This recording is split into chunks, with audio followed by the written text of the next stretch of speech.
Hindi maitatanggi na sobrang mahalaga ang mental na kalusugan ng isang tao.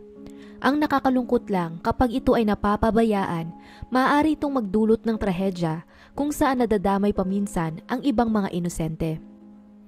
Magandang araw at welcome mga kakantuhan.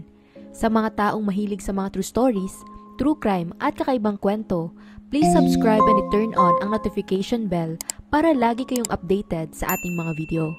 Simulan na natin ang kwento. Noong November 21, 2021, nagmamadaling pumunta ang pulisya sa isang bahay pagkatapos nilang makatanggap ng tawag sa isang babae na nag-aalala sa kalagayan ng kanyang ina. Pagkapasok nila sa bahay, sobrang tahimik ang loob at may nakita rin silang mga tulo ng dugo sa sahig. Nag-ikot-ikot pa sila at nang umabot sila sa sala, doon na nila nakita ang walang buhay na katawan ng 65 years old na ginang na si June Fox Roberts. Baka sa kalagayan ng katawan nito at mga natamong sugat na dumana siya ng napakabrutal na pagpaslang. Ating alamin kung sino ang gumawa nito sa walang kalaban-laban na ginang at kung ano ang kanyang motibo. Mabait at mapagbigay. Ito ang paglalarawan ng 3 anak at mga apo ng 65 years old na si June Fox Roberts.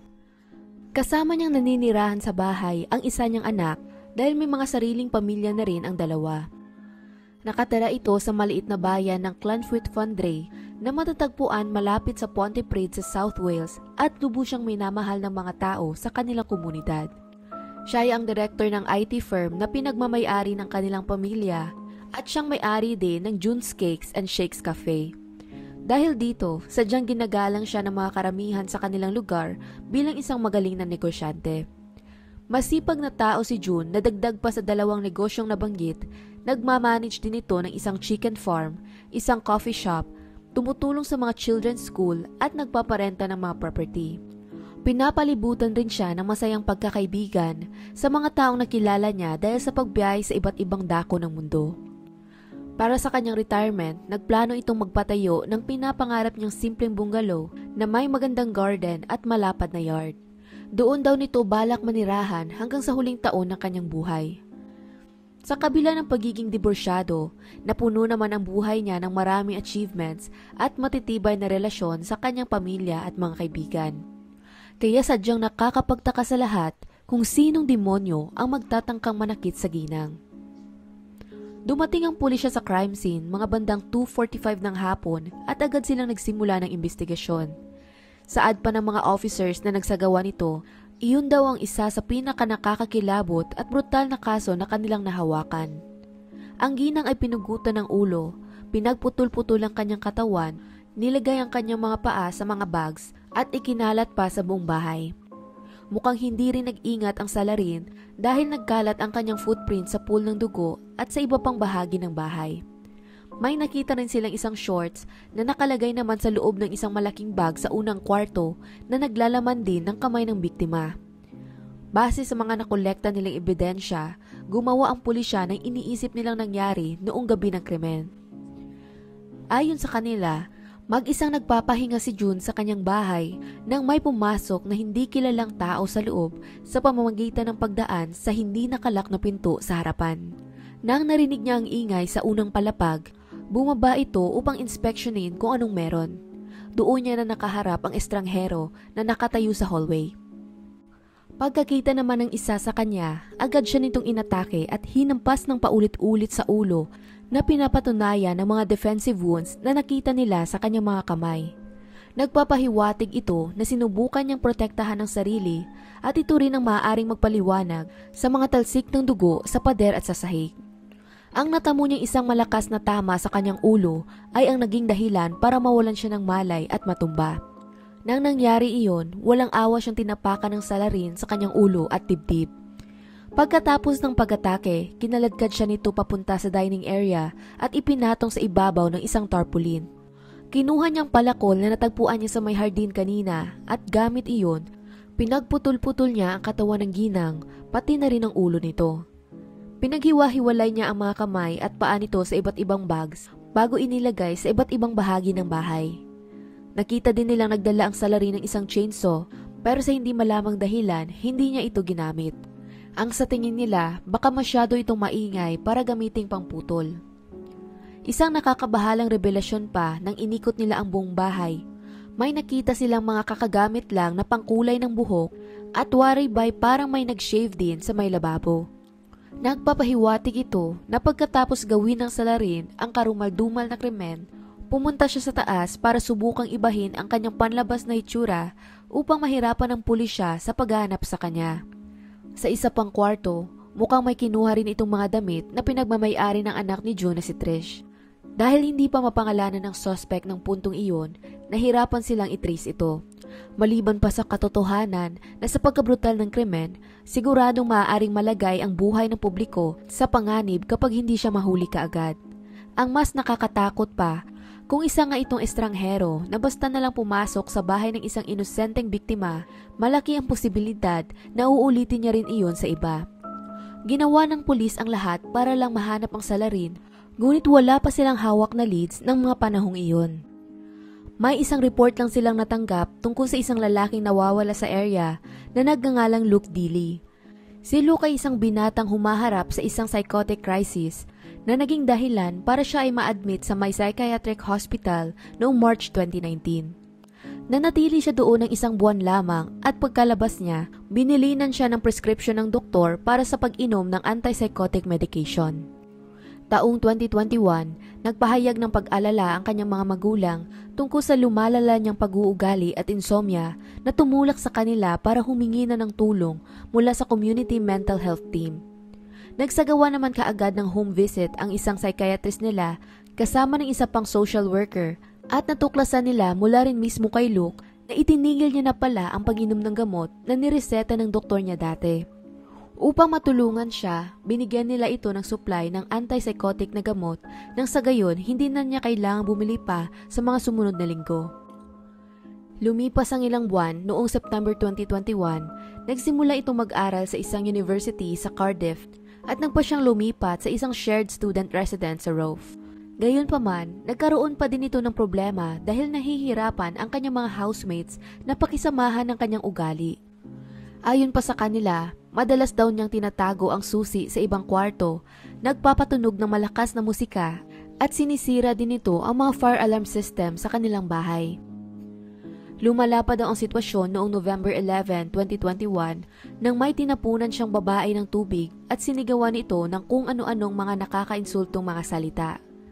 Dahil sa insidente, nagtipon-tipon na ang mga estudyante upang mag-file ng reklamo laban kay Luke dahilan para ito ituluyang mapaalis sa student residence. Naiwan niya ang kanyang mga gamit sa bahay pero hindi din daw ito umuwi sa kanila at bigla na lang naglaho. Bagaman kinokonsidera siya nila bilang isang potensyal na suspect dahil sa kanyang nakakabahala at delikadong pag-uugali, wala pa silang matibay na ebidensya na magkokonekta sa kanya sa krimen. Lumipas pa ang ilang araw, nakatanggap naman ng tip ang pulisya mula sa isang empleyado ng scrapyard sa kanilang syudad. Ang scrapyard na ito ay matatagpuan lamang banda sa likuran ng bahay ni June at ayon pa sa empleyado nito, may nakita siyang isang lalaki na parang kakaiba ang kinikilos. Dagdag pa niya, kumakanta raw ito at kinakausap ang kanyang sarili habang nakatalokbong sa kumot. Hinala din niya na ginagamit nito ang mga containers para tulugan. Sa paniniwala na baka iyon na ang hinahanap nilang suspect, agad na pumunta ang pulisya sa scrapyard pero nang nakarating na sila doon, hindi na nila naabutan ng lalaki at mukhang tuluyan na rin itong umalis sa area. Pinagigting pa ng pulis ang paghahanap sa tinagurian nilang container man habang pinag-DNA test naman nila ang shorts na natagpuan sa crime scene. Hindi nagmatch ang DNA sa kahit sino mang pamilya ni June na ang ibig sabihin, mas malaki ang tsansa na mula nga ito sa salarin. Sinubukan din nilang hanapan ito ng match sa lahat ng profile sa kanilang database pero wala pa rin tumugma dito. Kaya ng puntong iyon, patuloy na hindi pa rin natutukoy kung sino man ang salarin. Dahil wala pa silang makitang ibang leads, muli nilang binalikan ang paghahanap kay Luke Dilley. Noong November 18, 2021, naglalakad siya malapit sa university campus sa Tree Forest at makikita sa isang CCTV footage na sinusubukan niyang buksan ang mga pinto sa student union. Sa video ding iyon, napansin nila na ang suot nitong shorts ay sobrang kapareha ng shorts na natagpuan sa crime scene. Dahil dito, agad nila itong ginawa ng main person of interest sa investigasyon. Pinuntahan din ng pulisya ang kanyang iniwang kwarto sa University Halls of Residence at kinilabutan sila sa nakadikit na larawan ng mga babae sa kanyang pader na nakatali at pinapahirapan, mga nakakatindig balahibong drawings at nakakabahalang post sa social media. Saad pa nga niya sa isa sa mga post nito, hindi daw dapat maliitin ng mga tao kung gaano siya kabaliw. Sa isa pang CCTV footage, namataan naman siya sa parking lot na nagtatanong sa isang tao kung nasan mahanap ang pinakamalapit na banyo. Napansin din nila kaagad na ang dalawang bag na bitbit nito ay mukhang kapareha din sa mga bag na bitbit ng lalaki sa scrapyard. Pero sa kabila ng mukhang matinong hitsura ni Luke kumpara sa gusgusin na hitsura ng container man, mapapansin na pareho silang paika-ika sa paglalakad. Gawa noon, lumakas pa ang suspetsya nila na iisang tao lang ang dalawa.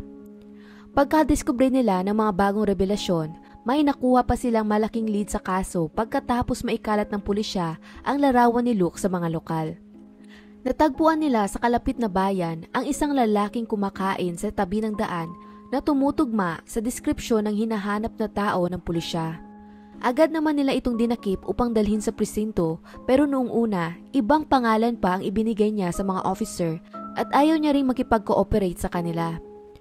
Bago ang interogasyon, nag-request ito ng Welsh translator na nagpakomplika pa ng proseso sa mga otoridad.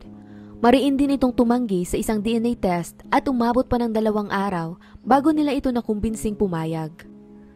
Pagkasagawa nila ng test, lumabas sa resulta na siya ay 100% match sa DNA na nakuha nila sa shorts mula sa crime scene. She was a grandmother.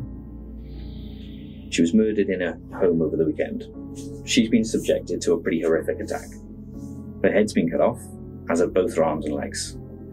And her body parts have been put in bags in the living room, and someone has tried to clear up the house. You failed to account for any of your movements over the weekend. How do you explain that? No comment. Next thing I need to speak to you about is a pair of black Adidas shorts, which are size medium.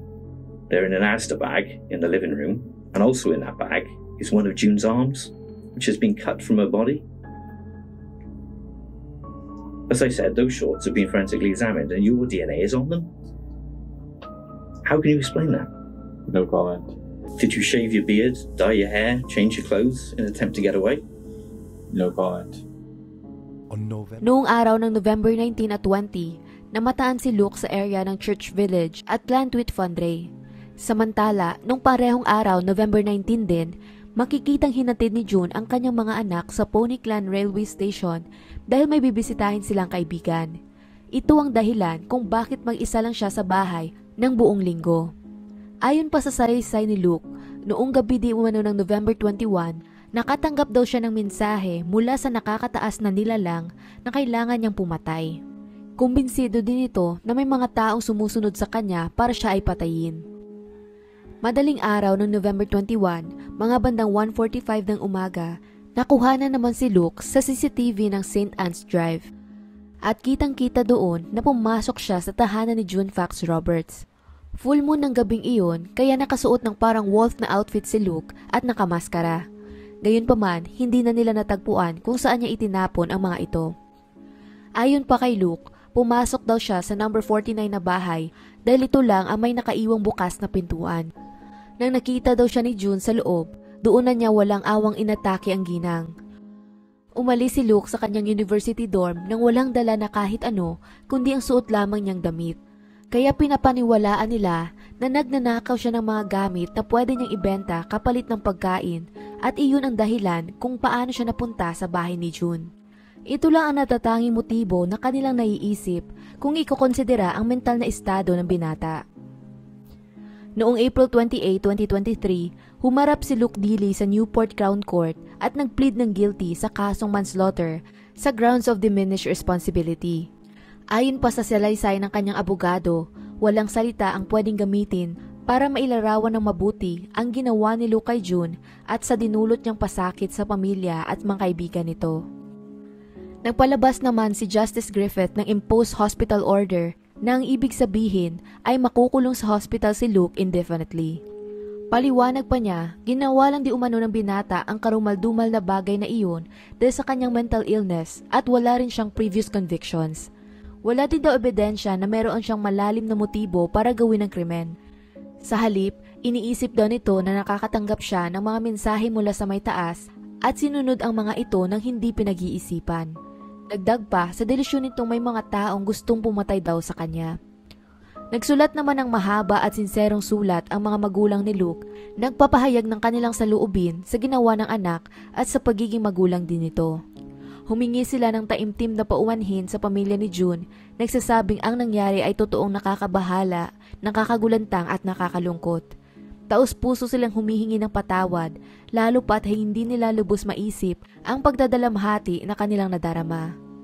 Gumigising din daw sila araw-araw, humihiling na sana iba ang sitwasyon para sa kanila at na sana buhay pa ang kanilang ina. Sobra din di umano silang nalulungkot sa mga nangyari. Sumagot naman ang pamilya ni June sa pahayag ng mga dili at nagsabing kontento na sila sa sentensyang nakuha ni Luke. Naniniwala rin daw sila na iyon ang pinakamabuting resulta para sa lahat. Hinding-hindi nila malilimutan ang kanilang ina dahil siya ay ang kanilang pamilya, kaibigan at ligtas na tahanan. Habang buhay di umano nilang mararamdaman ang kanyang pagkawala. At hanggang dito na lang ang kwento natin para sa araw na ito. Anong masasabi ninyo sa kaso? Kung nagustuhan nyo ang video na ito, maaari mong i-check ang ating channel para sa iba pang mga kwento. Muli, salamat sa inyong pagkikinig at hanggang sa susunod mga kakwentuhan.